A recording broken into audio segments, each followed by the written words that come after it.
Yang bersangkutan BJPPU ini dimutasikan ke Pati Yanma Mabes Polri dalam rangka pemeriksaan. Dan kemudian pemeriksaan belum selesai. Ini nanti akan kita tambahkan kembali. Dan mulai hari ini juga BJPPU ditempatkan di tempat khusus selama 14 hari, ya. Jadi ada tempat propos, ya, untuk penempatan khusus untuk anggota, dan sudah disiapkan mulai malam ini. BJPPU ditempatkan di tempat khusus di Propos Mabes Polri dan selama 14 hari, ya, gitu. Kemudian daripada penyidik, ya, penyidik Propam juga tidak berhenti sampai di sini. Ya, tentunya dari penyidik Propam nanti akan mendalami kira-kira apakah ada keterlibatan pihak lain, ya. Kalau memang ada, ya nanti akan kita proses itu, sesuai dengan komitmen Pak Kapolri. Kami akan kembali melanjutkan perbincangan bersama dengan Komisioner Kompolnas, Pungki Indarti, dan juga Koordinator Maki, Boyamin Saiman. Saya kembali ke Ibu Pungki. Bu Pungki, kalau tadi Pak Boyamin mengatakan jangan hanya sampai di Brigjen PU saja, tadi Kadif Humas juga mengatakan demikian, Propam akan terus bekerja. Apakah NCB Interpol seperti tadi yang disebutkan oleh Pak Boyamin ini juga harus diusut?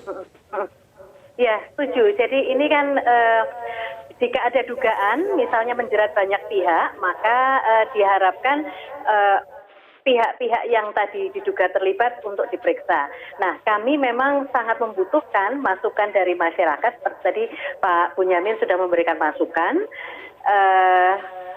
Harap mungkin bisa segera disampaikan kepada polisi untuk ada tindak lanjut, sehingga para pelakunya ini bisa mendapatkan hukuman, gitu ya.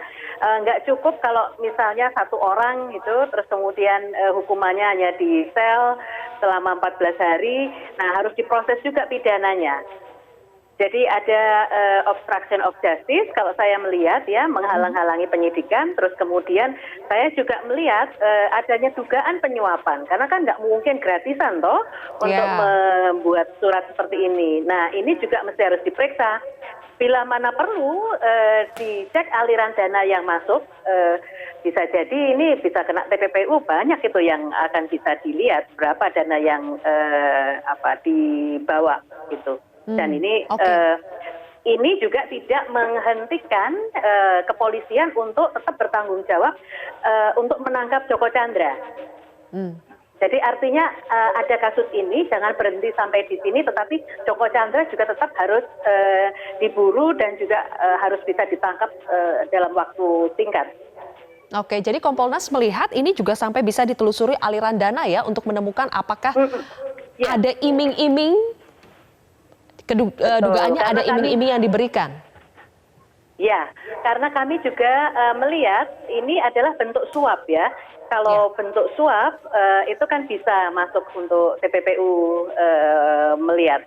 Ya, tapi ini tergantung dari perkembangan penyidikan nanti seperti apa. Kalau Bu Pungki mengatakan tadi Kompolnas melihat ini ada obstruction of justice, upaya untuk menghalang-halangi. Tetapi apakah Kompolnas sampai melihat ini juga adalah praktik mafia hukum untuk melindungi buronan Joko Chandra? Kami belum sampai melihat jauh itu, tetapi patut diduga ada kemungkinan juga ada mafia-mafia yang juga masih bermain seperti ini. Nah, oleh karena itu kita mendesak bahwa reformasi kepolisian tetap harus dilanjutkan, karena mandat dari reformasi kepolisian adalah membersihkan mafia-mafia hukum. Jangan lupa subscribe YouTube channel Metro TV News dan nyalakan notifikasi.